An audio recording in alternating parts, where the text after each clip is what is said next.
This fifth generational warfare happens in phases, and the first three phases don't happen in the physical world around us.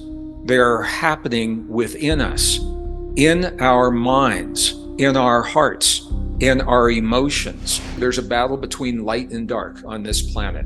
There's a battle between good and evil. There's a battle for our planet itself. There is a concerted effort in the United States of America to break the social bonds that have held us together as a society. I'm going to do the best I can do to give you the tools so that you can make your own choices based on your own information and wherever you feel that information leads you.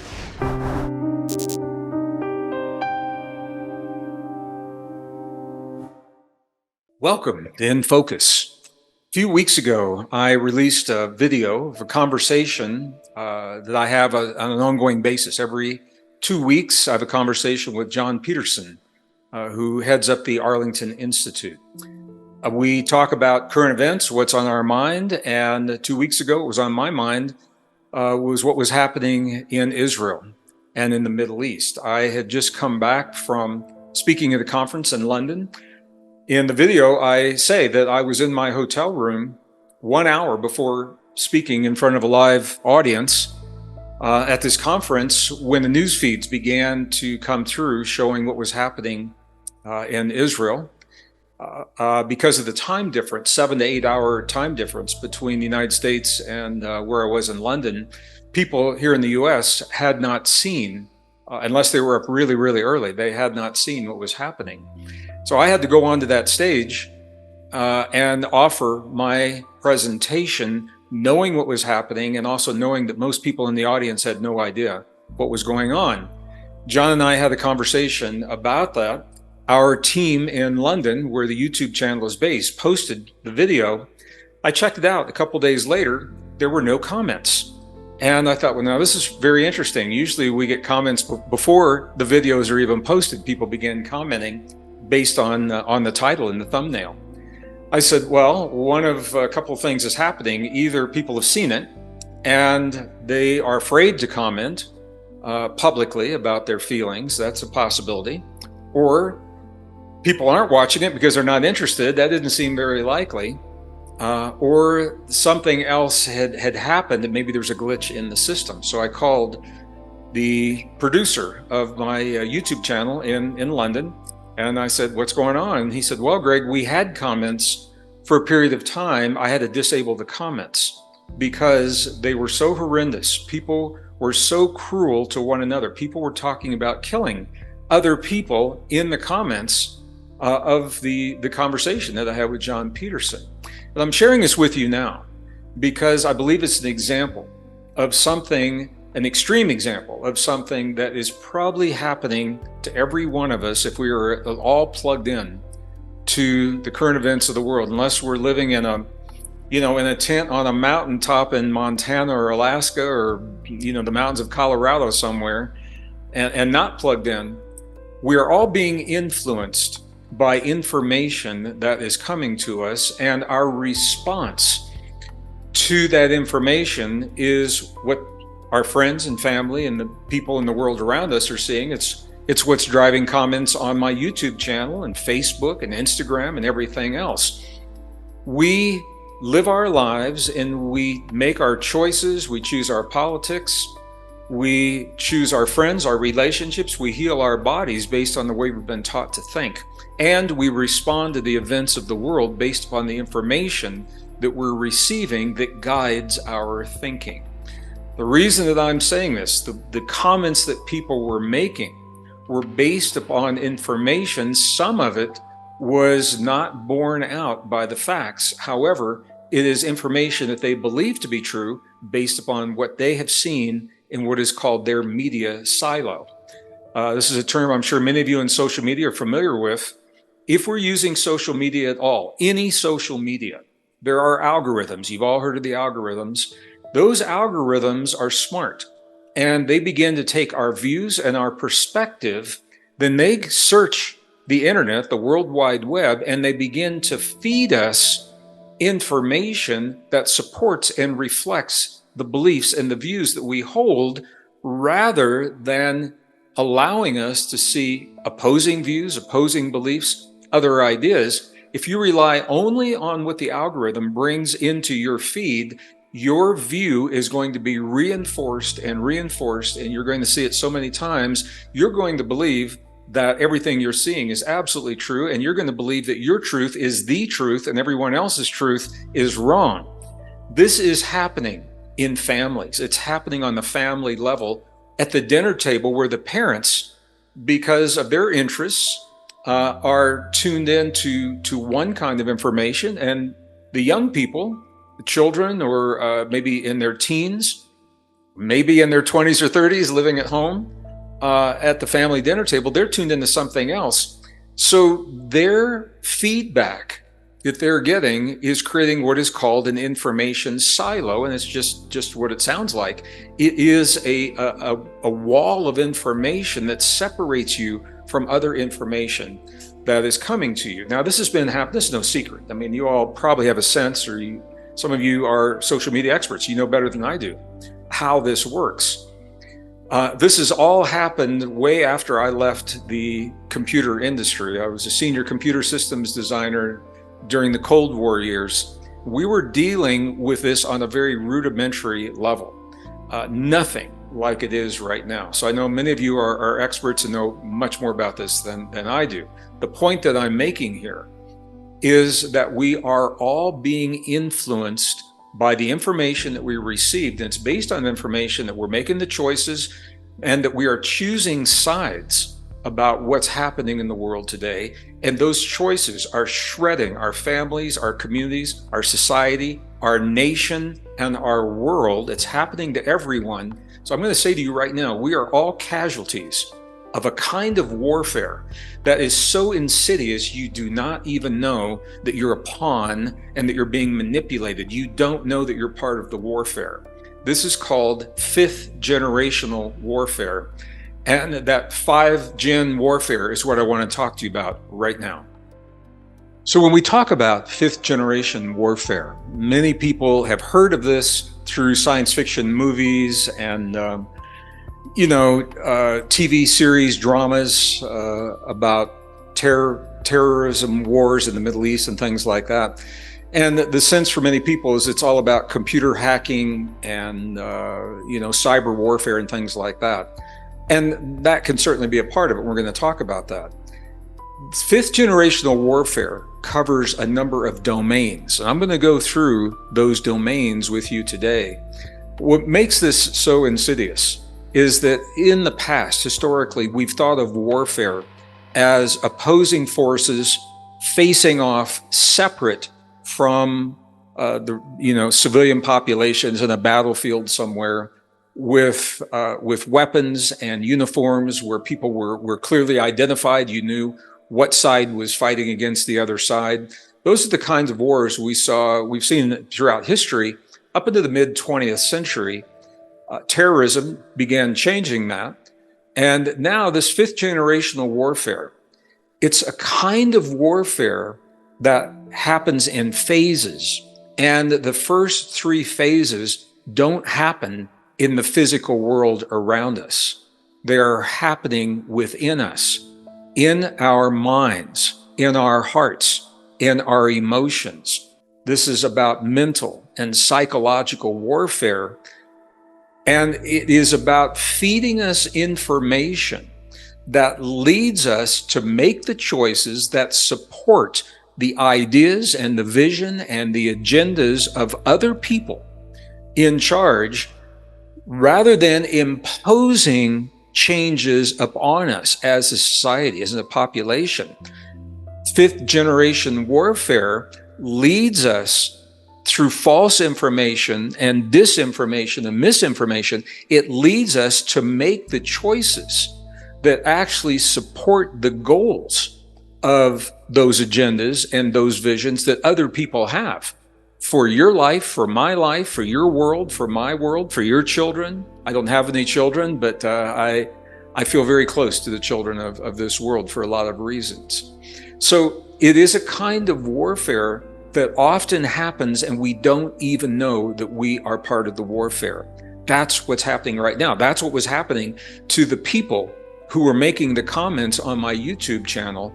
They were making horrible comments to one another based upon information that was fed to them through mainstream media, and depending upon where that media was based and what the bias of the media was, they were clashing over those ideas. Now, this is happening beyond simply, what's going on in Israel, what's going on in Gaza, what's going on in the Middle East. That happens to be current right now. It's horrible, and I'm going to talk about that in other videos beyond the scope of what I'm doing here. But what I'm doing here applies to everything from climate change and the changes that you and I are being asked to make in our lives. Industries are being destroyed, people's lives are being destroyed. The people that can least afford the changes are the ones that are suffering the most. A lot of people making a lot of money based upon the false information and the false narratives of climate change, driven through fifth generation warfare. So let's talk about this. Let's go through this a little bit. 5Gen warfare, what is it? Well, there are domains. Some of them may be apparent, some not so much. First, there's a battle for our thoughts that is coming through what is called information warfare. This is absolutely no secret to anyone. But you might be surprised if you've never seen any of my previous videos on this, where the information comes from. You can think about this. All of your opinions, all of your political choices, all of the thoughts and the feelings you have about anything happening in the world, anything around you, everything, it's based on what you have been shown and led to believe is true. Now, here's where this gets really interesting. I'm just going to show you this little comparison. 1983, what you see is 90% of American media, and I'm going to talk about America because America is influencing the world right now. I live in America, so I feel that I'm qualified to talk about this. 90% of our media, so this is television, radio, newspapers, magazines, everything, was owned by 50 corporations, all right? By 2011, that same 90% was controlled by 6 corporations. Now, why is that important? It's important because those corporations are beholden to shareholders. Number one, they have links, economic ties to technology and to corporations that have agendas that benefit them that may not be benefiting the world at large. All right. So when information, when an idea, when a narrative about climate change or about the pandemic or about Ukraine or about the United States involvement in Iraq or Afghanistan or the Middle East or anything, when there is a narrative that needs to be driven so that you and I will make the choices to support the policies and the politicians and the economic choices that are needed to achieve the goal that is the vision of those few, whoever they are. It could be the World Economic Forum, could be United Nations, could be political factions, could be religious factions, could be corporate factions. You get the idea. When a narrative needs to be driven, 6 corporations will determine the language, the words, the phrases that are repeated again and again and again and again. We've all seen video collages of this, where you go from conservative to progressive media, and they're all saying exactly the same words and phrases when it comes to supporting a story. So what we see right now, those 6 corporations, I want you to see this. Who are they? It's General Electric, News Corp, Disney, Viacom, Time Warner, and CBS. I want you to look underneath this. Whoever you're getting your media from is probably listed under one of these, and some of them are buried so deep it's hard to see it. So, for example, I have a lot of friends that watch MSNBC on especially in the morning. You don't see MSNBC on here. I'm going to show you where it is. It is a subsidiary of Comcast. So it is part of this. There's MSNBC. Then you see what I think is really interesting. News Corp is the owner of Fox. It's also owner of the Wall Street Journal. It's also the owner of the New York Post. I have friends on both sides of the political spectrum that swear by the information that they're getting from one of these three sources.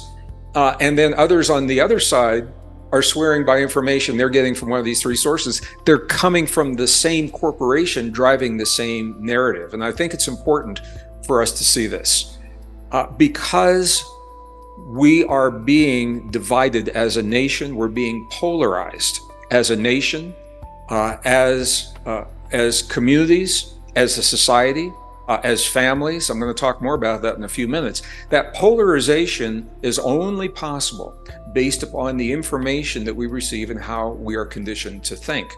Now, this chart was 2011. I wanted to update this for you. As of 2022, that's when the last surveys were done. We're still in the year 2023. This still holds. The big six corporation, Viacom, CBS, AT&T, News Corp, and Disney, and General Electric are the owners of 90%.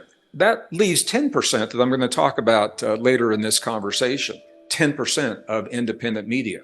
So the point is, the information that we receive, that you receive, that drives your political choices, that drives the comments you're making on Facebook and Instagram, my YouTube channels and other people's YouTube channels, that you are absolutely certain are correct and that you know are true, if they are derived from one of these six, there's a good chance that you are a casualty of fifth generational warfare. And I'm going to be very transparent. I am as well, because I am watching those same things as well. However, I'm doing something more than that. And I'm going to talk to you about that before the end of this. But we all are subject to the bias of the information that's coming to us. And this is only the first domain. The second domain is the economic warfare.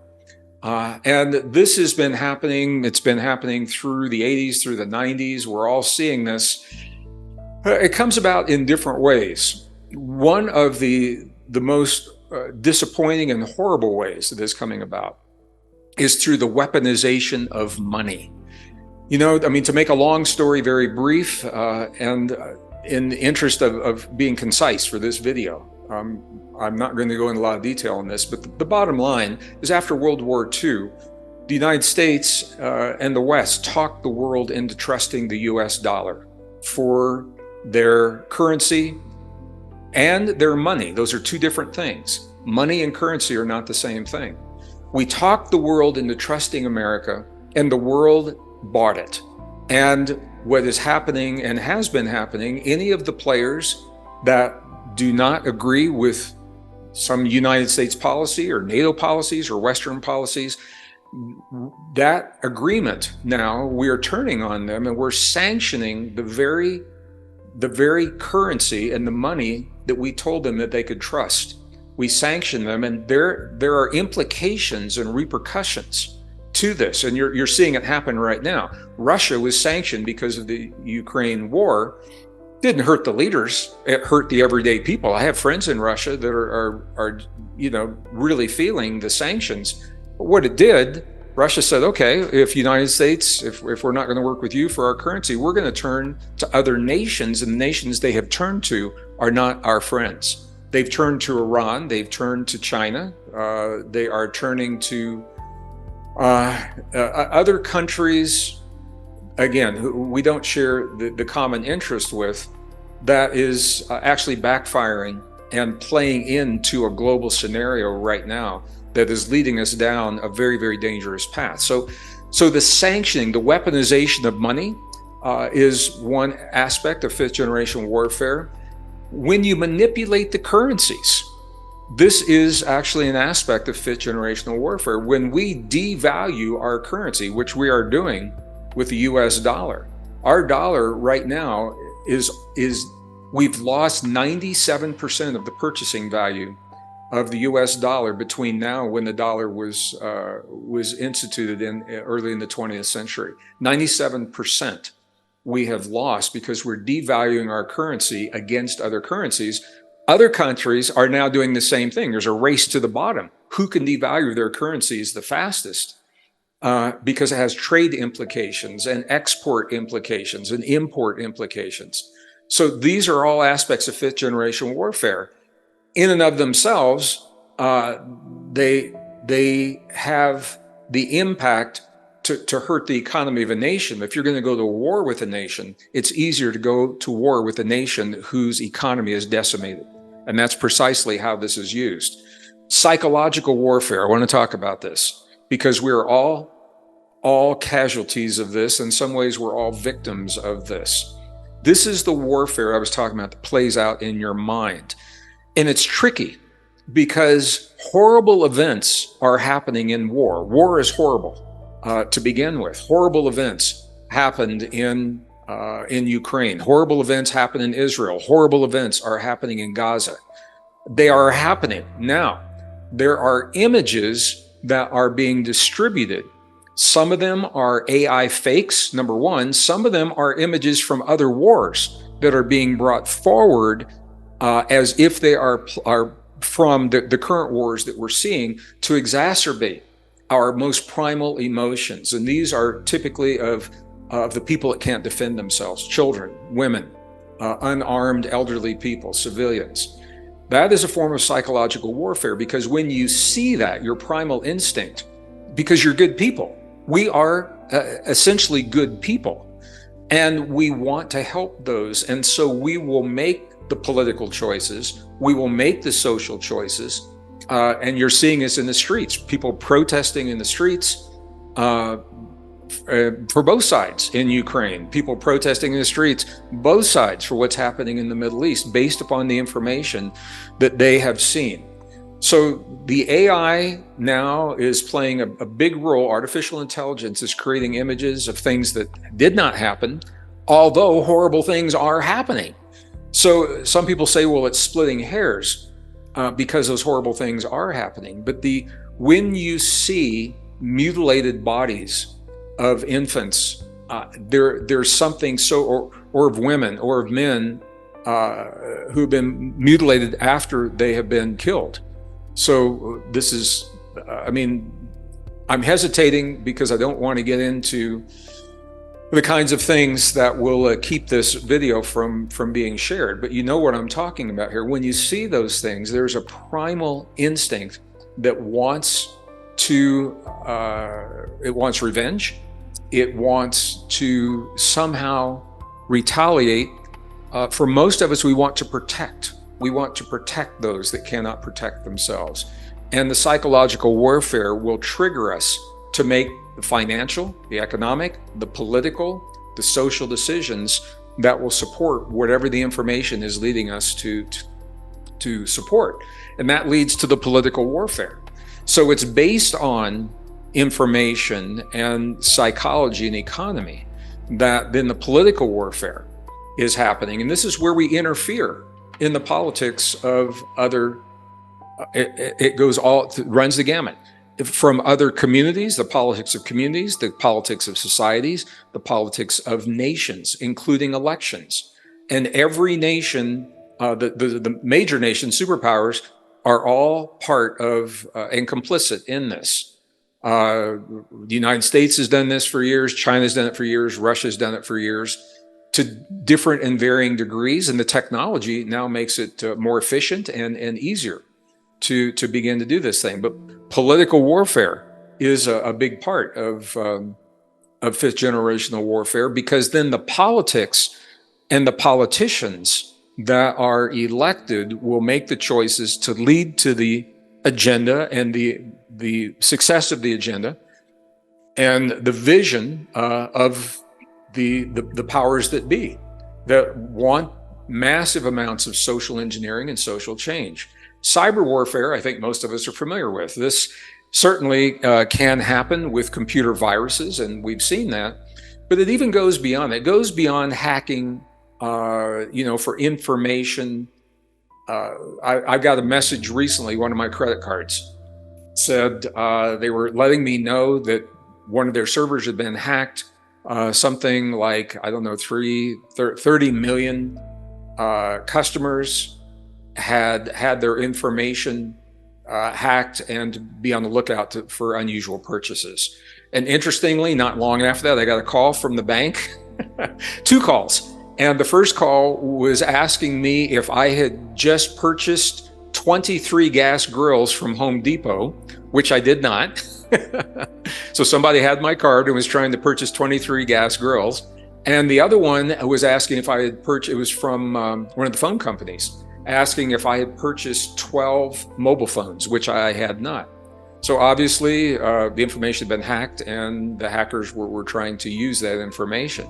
So that's one kind of cyber warfare, but there's another kind that some people that I've spoken with had never even thought about.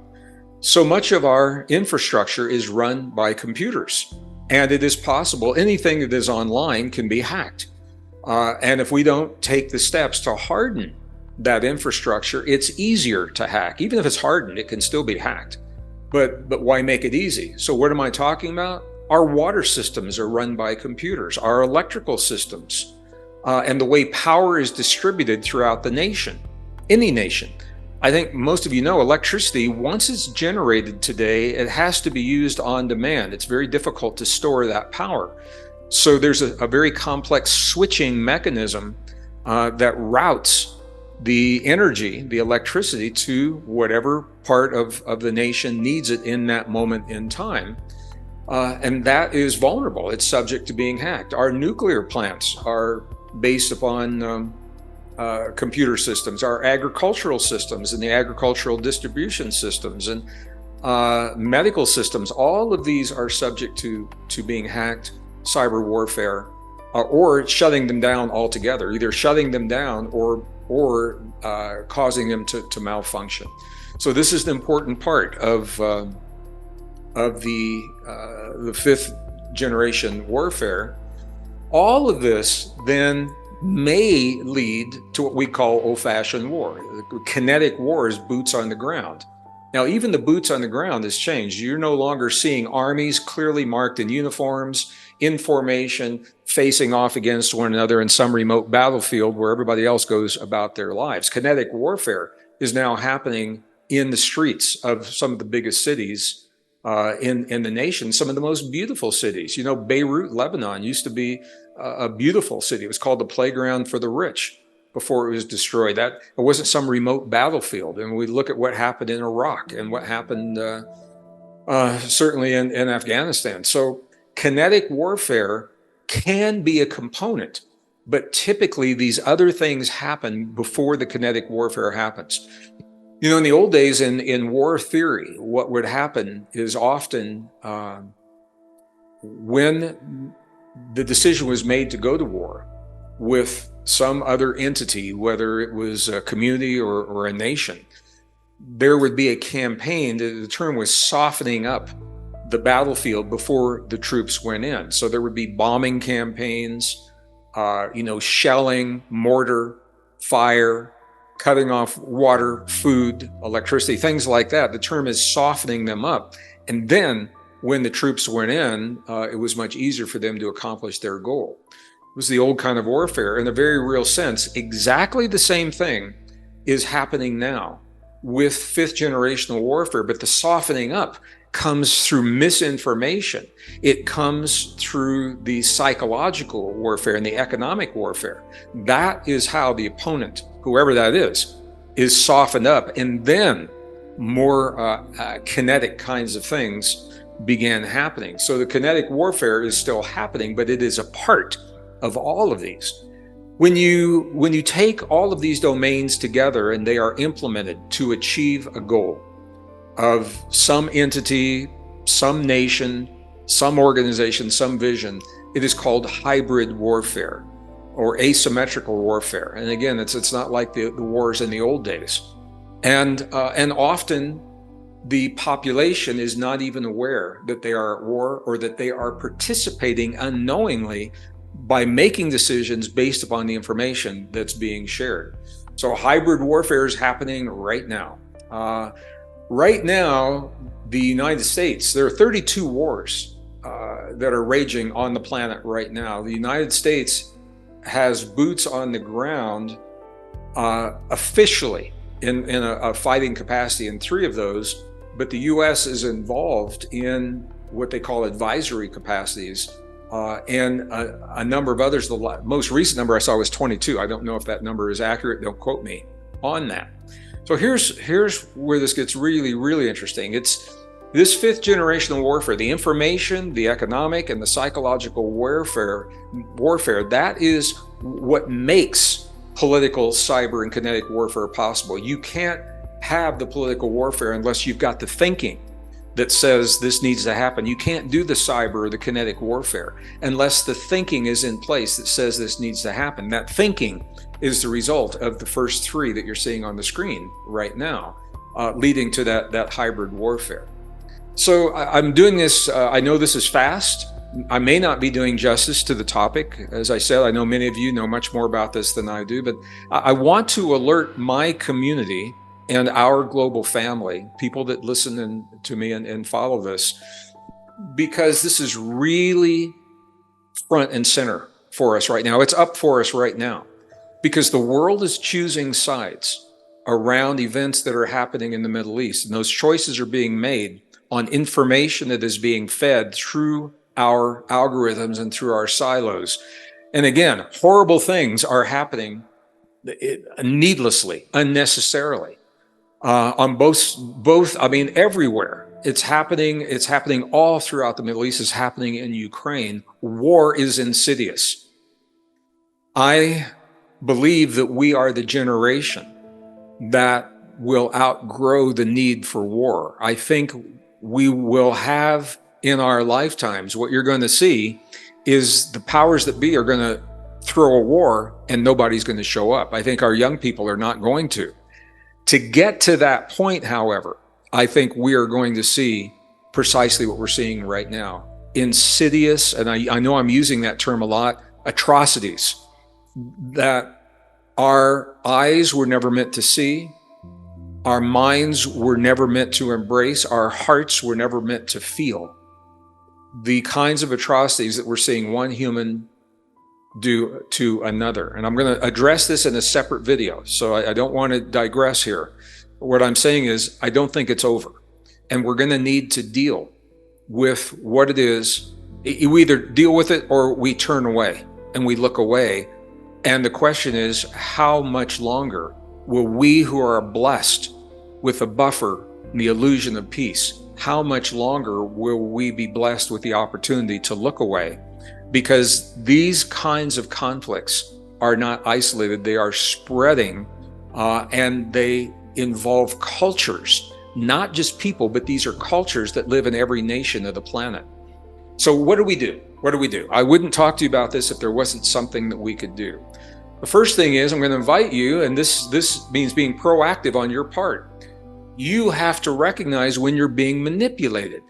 When you see or you hear information that triggers in your gut that primal response that makes you want to do something that betrays your true nature, and you have to decide what that is.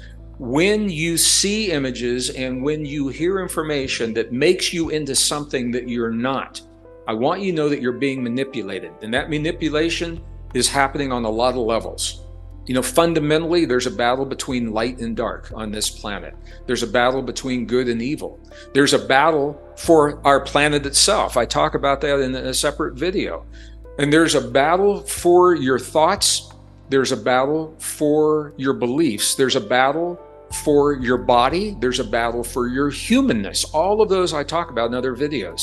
Just want you to be aware when information makes you feel that you want to betray your truest nature, there's a good chance you're being manipulated. So I want you to recognize that. You don't have to judge it. Just say, yeah, you know, I think I'm being manipulated. Now, let's look a little bit deeper. How do you win? If you think, this is a trick question.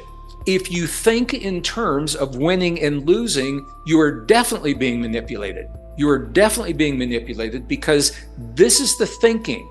The win and the lose is the thinking that keeps us locked into, it keeps us stuck into the thinking that perpetuates the horrors of war on this planet. We're not talking about winning. You don't want to win. What you want to do, forget about winning. You want to triumph.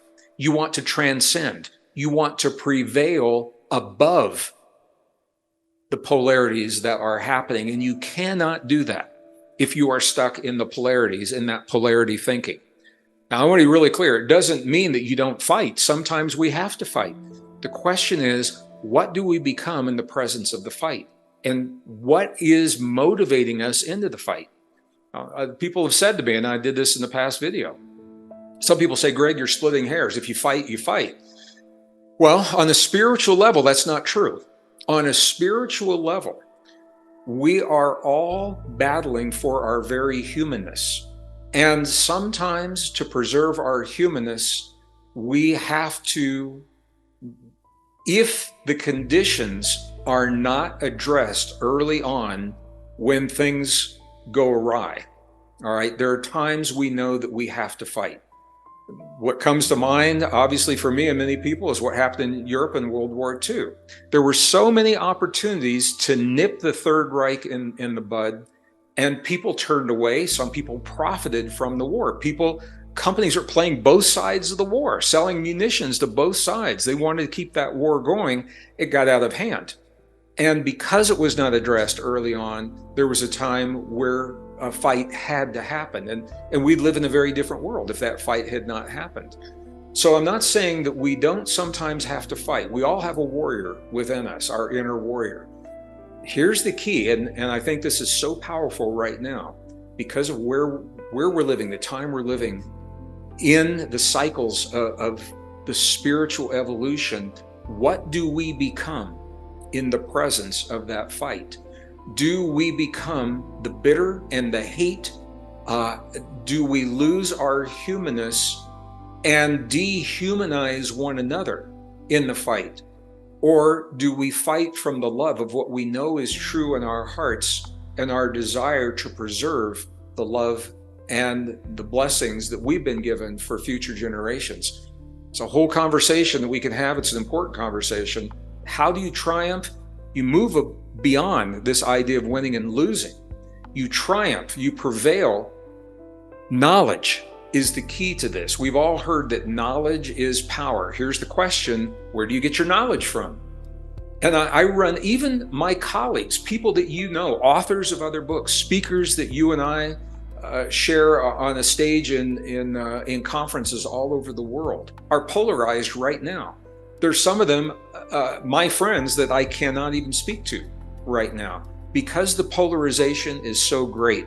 Others are afraid to speak out, and they are conspicuously absent and silent on the world stage. Many of these speakers are not saying a word because they're afraid to speak out of what they truly believe. They don't want the backlash. They don't want the threats if they share their opinions. Where does your information come from? Are you being manipulated through that information? And we just went through, the first part of this conversation to know when that's happening. If you are, I'm not saying don't watch this. I watch CNN when I'm traveling, the CNN app, because the images will show what's happening. It's the commentary that guides and directs your thoughts about the images. That's the key. And I got to tell you, man, these people are really, and I like them. I like many of the personalities that we've grown accustomed to and that we feel comfort seeing in times of tragedy. We turn and we want to see those familiar faces. I'm not saying don't watch it. I'm saying what I'm saying to you is you owe it to yourself to do your due diligence, listen to what they're saying. And if it's coming from one of these 6 corporations, there's a good chance that there's a narrative that they're being told to drive home and that you are now listening to that narrative. So listen to it, and then I'm going to invite you to do something else. Go to alternative sources of information. Seek out alternative sources. Remember, 90% of the information in the US is from being driven by those 6 corporations. That leaves 10% out there. And they're unfortunately, I do not know of a single, just one alternative source of information to go to, because all of them have a bias of some kind or another. What I do, and I know it takes time to do this, I'm acknowledging that, is I will seek out news feeds from other parts of the world. And I'm not saying all of them are 100%, but what I'm saying is you will get perspectives and you will see images that are not allowed in the United States. And those perspectives and those images will help to shape your response to what you see happening in the world. So there are all kinds of news feeds coming out of Asia, coming out of India, some independent European news sources. Some are based in the United States, English versions of those other networks as well. You owe it to yourself. If you're going to participate in this world, you owe it to yourself to seek alternative sources of information. What do you do about the economic warfare? Well, if you are plugged into the system that we have right now, there's not a lot you can do. You're going to have to go with wherever that system goes. You're going to feel the pinch of the inflation, which is eating away at your life savings right now at about the rate of 20% per year is what the true inflation numbers are. When you look at all the things that, they don't look at the things like energy and food when they're calculating inflation. We all know that. They used to, and they took those out of the algorithm to give a very, very different reading. So if you're plugged into the system, the inflation is eating away at your education fund for your kids, at your life savings, at your retirement, your IRA, your 401k, if you're invested in the markets at all. You are seeing that happen. Interest rates are rising, and they're going to continue to rise for a while. And you're seeing that happen if you're plugged into the system. Your money is losing its value if you're plugged into the system. So what do? Well, seek out alternative forms. Now there's two things happen of money, currency, and economies. Here's what I mean by that. First of all, money is what has been around for 5,000 years. Money is what is used in exchange for the spiritual energy that we expend as we provide the world with goods or services or information. So when we go to work, falls typically into one of those three categories. We're expending our spiritual energy to provide information, goods, or services. We're being compensated with something of value. All right? So money is something that is real, concrete, tangible. It's like food. It's like water. It's like land. It's like precious metals. And precious metals have been used for over 5,000 years. I think they are still useful. There are young people out there that say they're obsolete because digital currencies are replacing them. And we're talking about blockchain technologies. Bitcoin was the first. There are people in the United States, people in the United States government, people in the United States banking system that are sharing misinformation and disinformation, frightening people away from using Bitcoin specifically. This is very complex. I've got 2 videos on this. I'm going to invite you to see if you haven't seen them. Bitcoin is a blockchain technology. Blockchain technology is modeled after the way information is stored in the DNA of all life. All right? Every transaction that happens, every chemical transaction that happens in the life of that biological being and the beings that came before it are transparent in the genome. They are immutable. You cannot change them. They're secure because they are locked into that biological system. That is the basis for blockchain technology, and Bitcoin was the first example of that, the most transparent form of money that we've ever seen. You can track every transaction up to the moment where you own or you're engaged in a Bitcoin transaction. It's out there, which pretty much blows the theory that it's used by crooks and criminals. That's one of the misinformation pieces that you're hearing from our esteemed Congress people and representatives that simply feel threatened by this technology. They want us locked into the old banking system because they're benefiting from that banking system.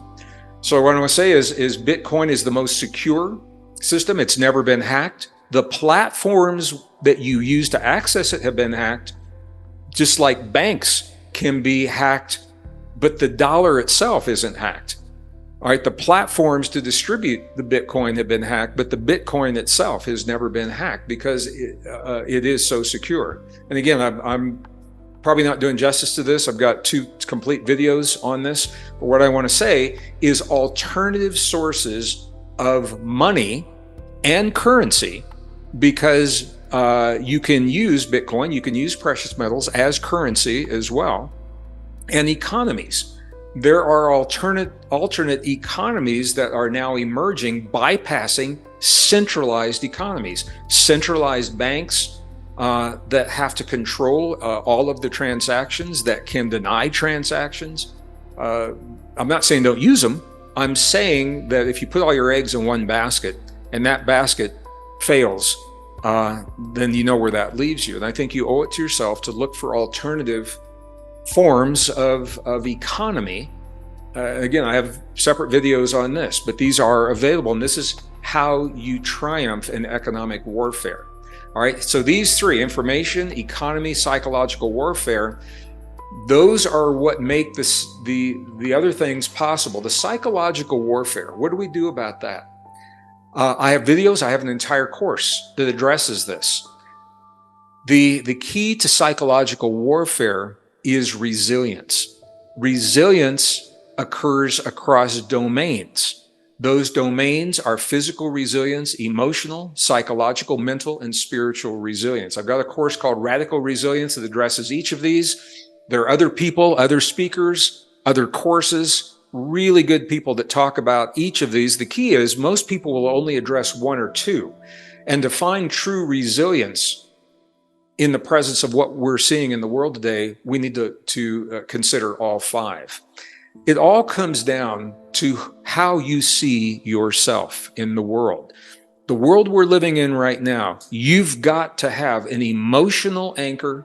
You've got to have a spiritual anchor. You've got to have a strong spiritual compass that tells you beyond a shadow of a doubt, number one, who you are, number two, how you relate to the world around you.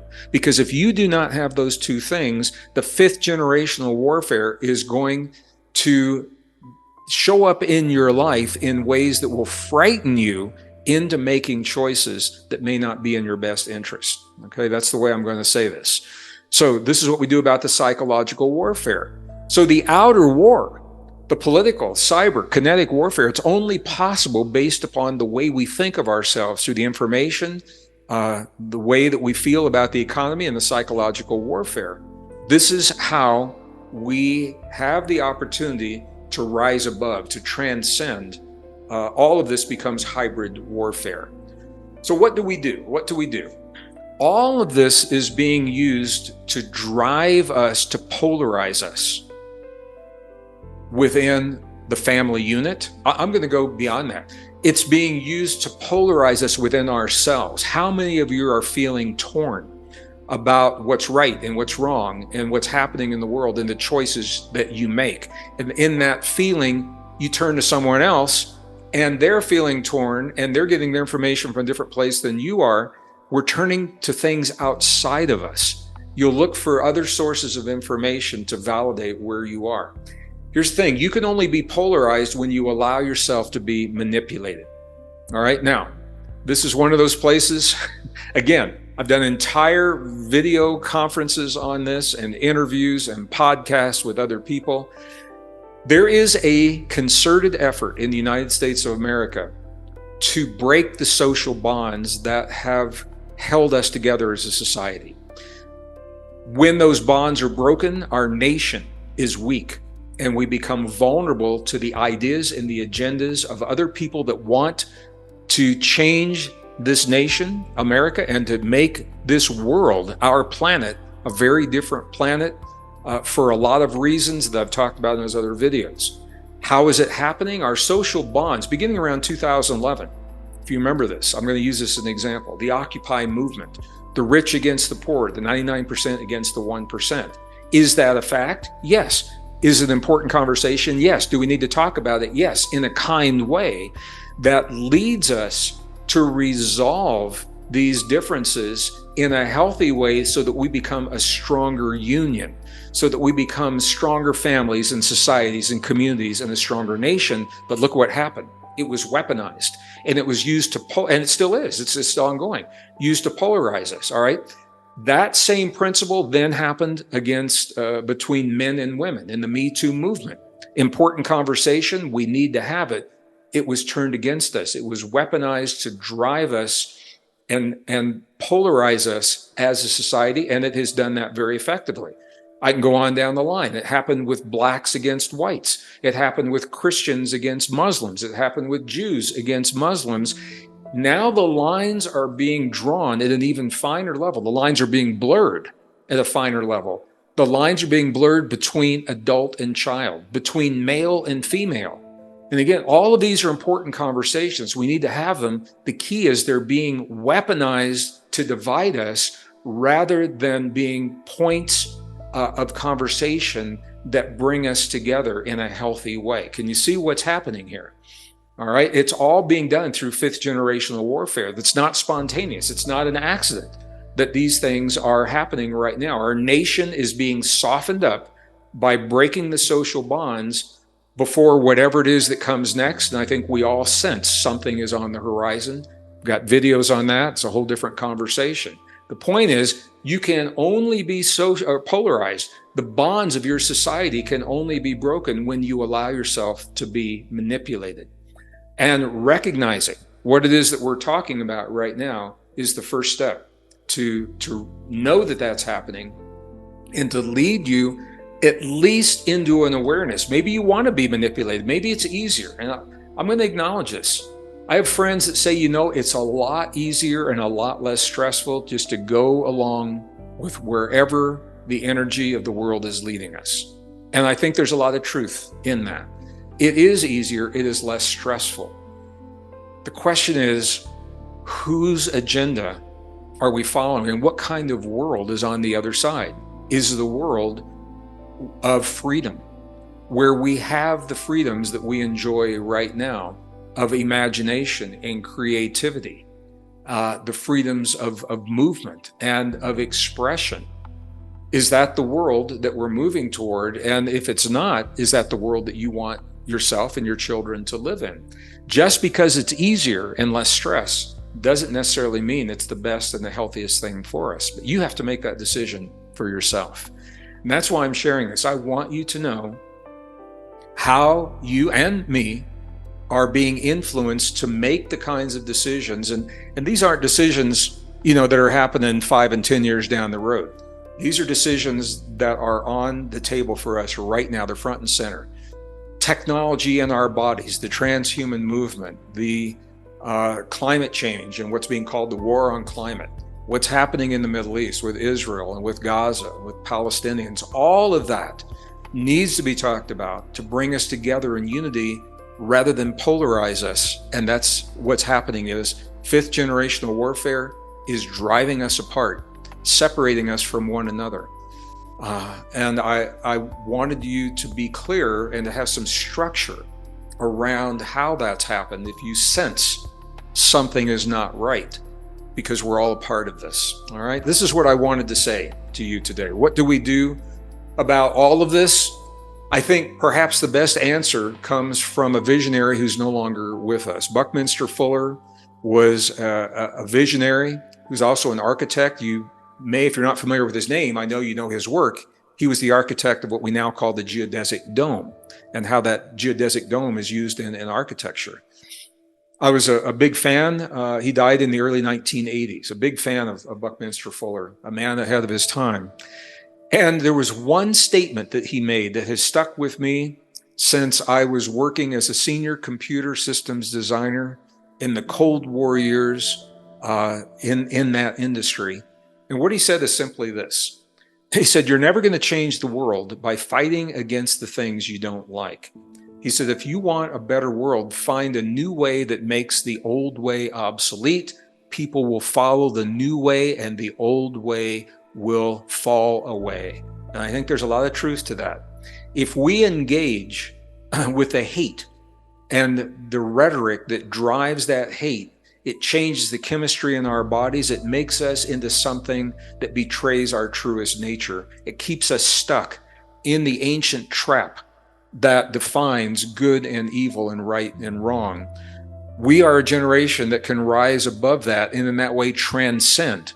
There is a battle between light and dark. There is a battle between good and evil. And I believe that we need to acknowledge that, but to engage in a spiritually evolutionary, elevated way that allows us to once and for all to transcend. That's a very, very different way of thinking for a lot of people. I know that. I'm going to invite you to think about it. Drop me a note, drop me a comment if they allow comments on this video. Let me know what you think. Hope this has been useful for you today. And I just want to say how much I appreciate you. Man, this is a tough time in the world. It's a tough time on the planet. And I know we're all doing the best we can. I'm going to do the best I can do to give you the tools, not to tell you what to do. I'd never attempt to do that, but to give you the tools so that you can make your own choices based on your own information and wherever you feel that information leads you. That is how I may serve you. So this is what I wanted to say to you today about fifth generation warfare. Hope it's been useful. Thank you for sharing a little bit of your day with me today. I look forward to our next.